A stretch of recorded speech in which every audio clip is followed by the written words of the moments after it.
Yes, I'm talking about you. The reason you clicked on this video is not because you want to know more about autism's relation to Warhammer, but because you wanted to watch a Warhammer video. Warhammer players can be grouped into these 5 categories: A, the spectrum; B, A, C, B; D being F, and F being C. This, and this. Based on that very scientific graph, I'm going to show you the very many reasons why autistic people play Warhammer and why you should too.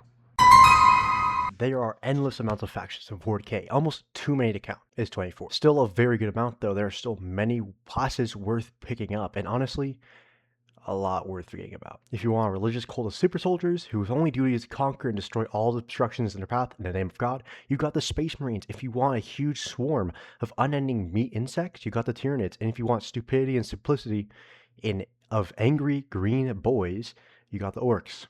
So on and so forth with the other guys. While the Space Marines are considered the lame poster boys of Warhammer, they still are one of my favorite factions to read about and watch videos about. Shout out to Crackduck, who has allowed me to not LARP 40K anymore thanks to his informative videos. Blood Ravens and Blood Angels have got to be one of the most intriguing chapters of Space Marines I have ever heard about, which is why they are my chosen chapter. Something about nice vampires and relatively racist artifact robbers make me feel warm and fuzzy inside. While 40K is mainly known for tabletop games such as Kill Team, Age of Sigmar, and large-scale 40K, it also has a wide variety of amazing video games. Games like Space Marine 1, the video you're seeing right now, Space Marine 2, Darktide, and Vulcan really made me start to be interested in lore and allowed me to start my life journey of Warhammer. Also gonna mention Dawn of War 1. I highly recommend these games, but if you don't want to spend serious amounts of cash on the board games and video games, there are plenty of books and lore videos to watch.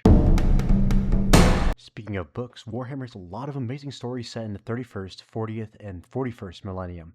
I'm actually currently reading the Horus Rising book, which takes place before the Horus Heresy. If you don't know what that is, I seriously think you should watch a video on it. It's a very large part of why the Grimdark future is the way it is. For liking Warhammer, you will be recognized as a nerd and a geek. Also, you might spend a serious amount of money on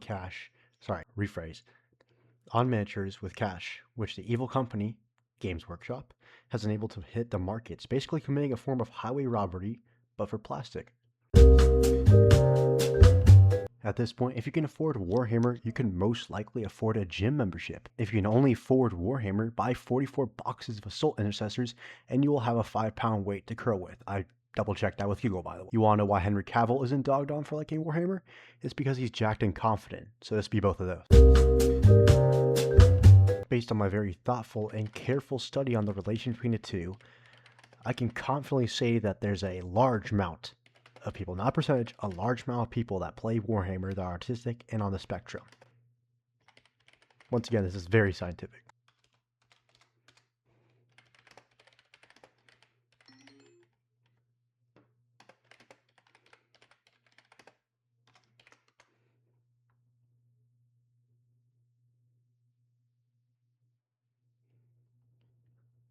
But in all seriousness, a study published back in 2024 called the Journal of Autism and Development Disorders actually did a survey on over 1,600 hobby wargamers or Warhammer players. There was a very large representation of autistic board gamers among them. About 40.5%, or 649 of the 1,600 hobbyists, were shown to have autistic traits.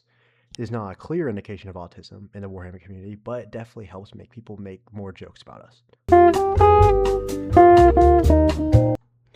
There is no actual real data pertaining to Warhammer and autistic people. It's just a badass game set in the badass grimdark future. Maybe it isn't that Warhammer attracts autistic people, it's just that it attracts people with large attention spans and humongous cojones.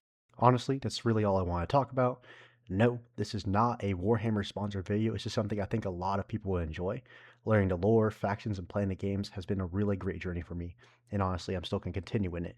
Thank you so much for watching. Please like and subscribe since I am planning on making more videos like this, and honestly, I really like making videos on things I love anyways. So that's all.